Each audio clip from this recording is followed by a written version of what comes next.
Ms. Roha Fatma from City School Jhang. The topic of her English serious speech is Peace is written in blood, in ink, but defended. Preach that words can that battles have ended before they begun. But ask the soil blood. Mr. President, we think of a piece of paper in your mind. It is fragile. It can be torn by a child, burned by a spark, or blown away by a gust of wind. Yet, in this modern world, we are told that this paper, this ink, these signatures is what keeps us safe. But that, Mr. President, is a beautiful lie. We live in an era that worships diplomacy.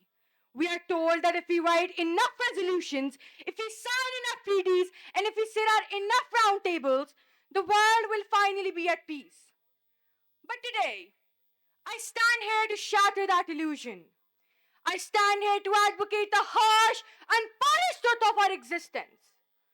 Peace may be written in ink, yes, but it is defended, secured, and guaranteed only by blood. Mr. President, ink is cheap. History is a graveyard of broken treaties. The ink was not even via the Munich Agreement before the tanks rolled across Europe. The resolutions of the United Nations are written in the finest calligraphy.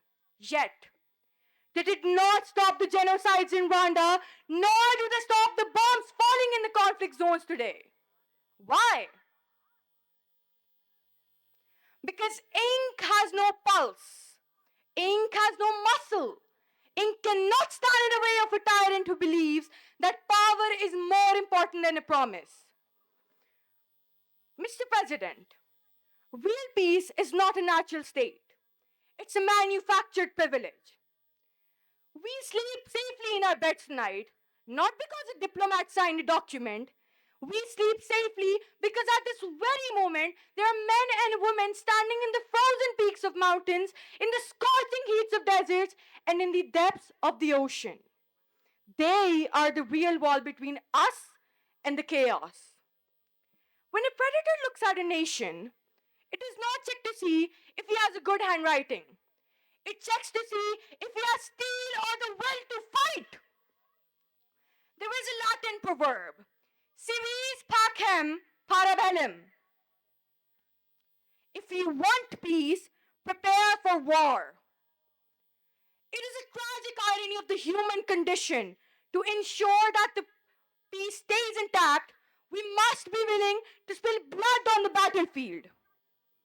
Mr. President, but does this mean we desire war? We do not desire war at all. The blood of our martyrs. We live in an era that worships diplomacy. The soldier prays for peace more than the poet, for it is the soldier who must suffer the wounds. We want the ink to work. We want the dialogue to succeed. But we are not naive. We know that freedom is not free. It is a subscription service, and the currency is our sacrifice. Mr. President, so let us respect the ink.